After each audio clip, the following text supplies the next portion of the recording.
Presiden Joko Widodo memilih mengisi libur panjang akhir pekan di kampung halamannya di Solo, termasuk menunaikan ibadah sholat Jumat di Masjid Nur Jamil, Solo, Jawa Tengah. Jokowi ditemani putra sulungnya Gibran Raka Buming Raka menunaikan sholat Jumat di Masjid Nur Jamil, Kampung Tapen, Kelurahan Nusukan, Kecamatan Banjarsari, Kota Solo, Jawa Tengah. Kehadiran Presiden itu mengagetkan para jamaah masjid karena tidak ada tanda-tanda sebelumnya kalau Jokowi akan sholat di masjid yang ukurannya tidak besar dan berada di tengah perkampungan warga. Jokowi nampak berbaur dengan jamaah masjid lainnya. Selepas sholat Jumat, Jokowi dan Gibran mampir di warung sate kambing Bu Bejo, warung langganannya untuk bersantap siang di daerah Loji Wetan, Kecamatan Pasar Kliwon. Berikutnya Jokowi membagikan buku tulis kepada anak-anak yang sudah menanti kedatangannya.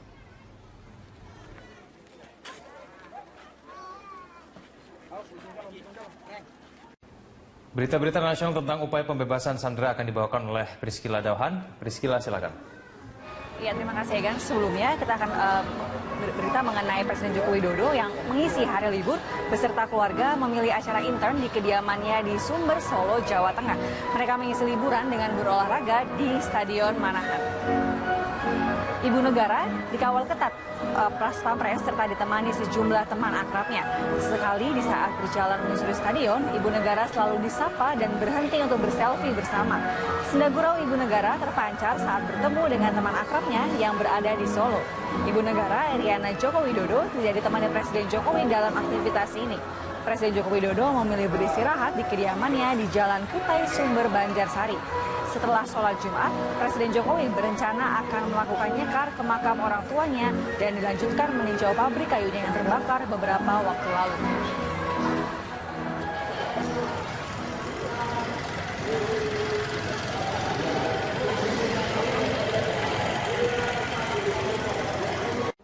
Pemirsa, Kebun Binatang Ragunan menjadi salah satu tempat favorit warga untuk mengisi masa libur panjang akhir pekan ini. Untuk informasi selengkapnya kita bergabung dengan Nori Utari langsung dari Kebun Binatang Ragunan, Jakarta Selatan. Nori, bagaimana antusiasme warga yang memanfaatkan kebun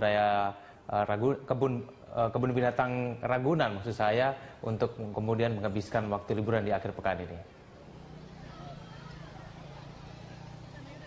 Iya, Ega, memanfaatkan hari libur di akhir pekan ini banyak menjadi kesempatan bagi masyarakat untuk berlibur bersama keluarga ataupun kerabat dekatnya. Dan salah satu objek wisata yang paling banyak diminati oleh warga DKI Jakarta dan sekitarnya adalah Marga Satwa Ragunan.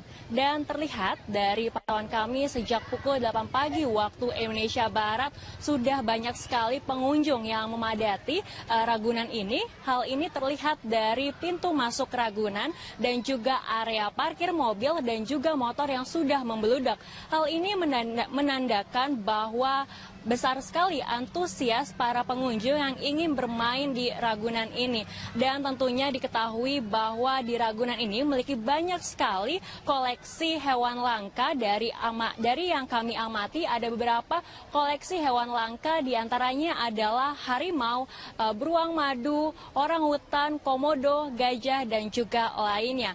Dan juga mengingat Ragunan ini memiliki luas sekitar 147 hektar, maka dari pihak pengelola sudah menyediakan yaitu aplikasi Ragunan Zoo yang nantinya bisa didapatkan atau di-download di HP Android, yang sehingga bagi pengunjung yang bermain di Ragunan ini akan lebih mempermudah untuk mengetahui titik-titik lokasi hewan yang ingin mereka lihat ataupun ingin mengetahui di mana fasilitas yang disediakan oleh Ragunan. Selain itu juga mengingat luas sekali area dari Ragunan ini membuat masyarakat selain bisa melihat hewan-hewan langka juga menjadi kesempatan bagi pengunjung untuk bermain sepeda ataupun berpiknik dengan makan siang bersama keluarga dan kerabat dekatnya.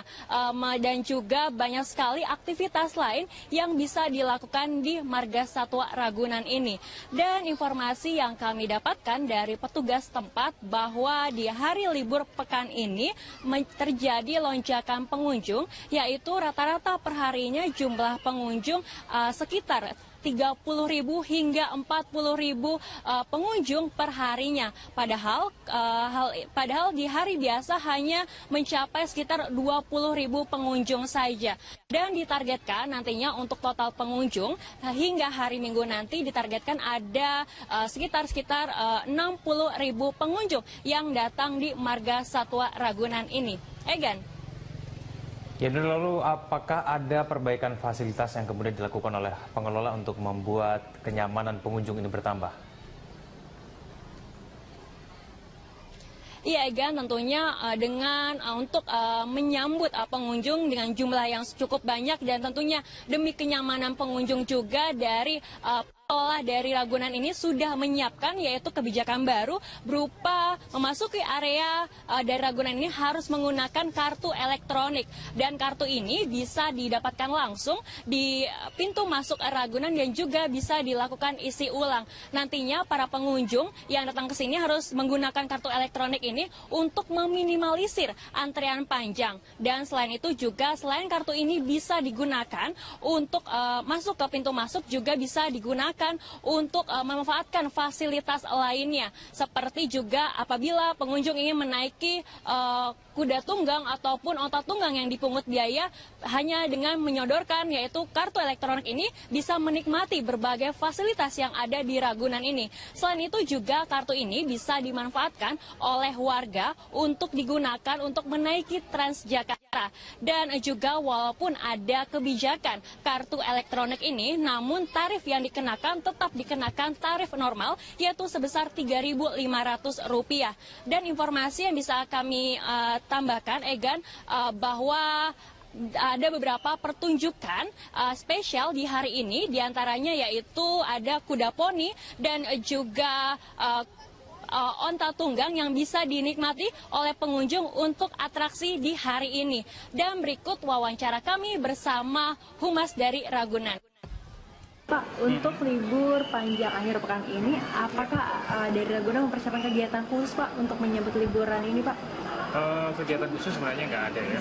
Seperti biasa kita lakukan, lebih kepada persiapan bagaimana memberikan pelayanan semaksimal mungkin, seoptimal mungkin kepada pengunjung, dari sisi keamanan, kemudian dari percepatan dalam pelayanan pintu masuk, kemudian parkir dan sebagainya, lebih ke arah situ. Untuk atraksi memang kami tidak cukup signifikan buat atraksi.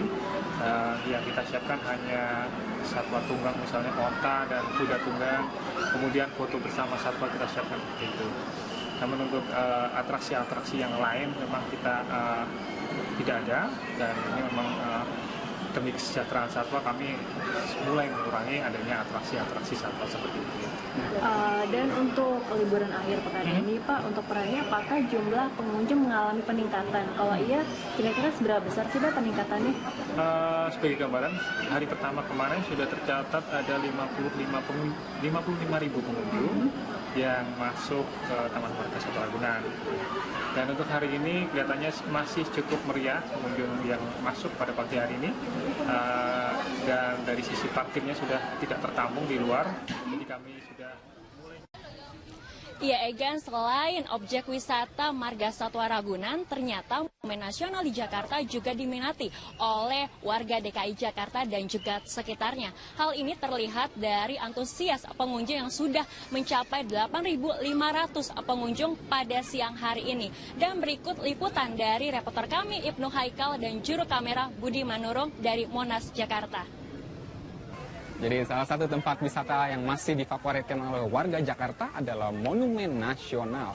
Tempat ini pada siang hari ini dipadati oleh 8.500 pengunjung lebih yang telah menikmati naik ke atas puncak Monas dan juga berpiknik di sekitar hamparan halaman Monas. Diperkirakan pada malam hari akan mencapai 22.000 pengunjung yang menikmati wisata Monumen Nasional di sini. Memang tempat ini cukup strategis dari berbagai tempat wisata seperti Masjid Istiqlal, Gereja Katedral, ada juga Istana Presiden RI, lalu ada Monumen Nasional, dan berbagai tempat wisata lainnya seperti kompleks kementerian juga ada di sekitar Monas, sehingga Monas menjadi favorit warga Jakarta. Selain itu harganya juga cukup murah, itu hanya perlu membayar Rp15.000 untuk dewasa dan Rp4.000 untuk anak-anak. masyarakat bisa menikmati naik lift hingga ke atas puncak tertinggi Monas dan juga menikmati kereta wisata yang mengelilingi Monumen Nasional pada hari ini. Dan memang Monumen Nasional juga menjadi favorit bukan hanya untuk warga ibu kota, tapi juga untuk warga dari Pulau Kalimantan, Pulau Sumatera, dan Pulau Bali yang pada hari ini datang ada begitu banyak rombongan memadati Monumen Nasional. Ya, karena lebih murah, lebih dekat dari rumah, terus dijujuk di setiap itu kalangan ini masyarakat kecil kan. Nanti di sini bisa foto-foto, bisa ini nyenangin anak-anak lah, ngilangin stres. Soalnya bawa anak suka melihat Monas. Itu soalnya ada sejarahnya kan. Bagi Anda yang ingin menikmati Monumen Nasional secara maksimal, sebaiknya datang pagi-pagi sekali karena antriannya sudah cukup panjang dan mereka pun masih mengantri sekitar 2 km dan antriannya bisa mencapai setengah jam karena Monas memang masih menjadi wisata yang sangat difavoritkan oleh berbagai warga dari seluruh Indonesia. Untuk itu datanglah sepagi mungkin dan jangan lupa juga membawa makanan karena di sini cukup jauh dari tempat akses makanan dan Anda bisa menikmati hamparan halaman Monas untuk piknik bersama keluarga Anda. Ibnu Haikal, Budiman Nurung, Berita 1, Jakarta.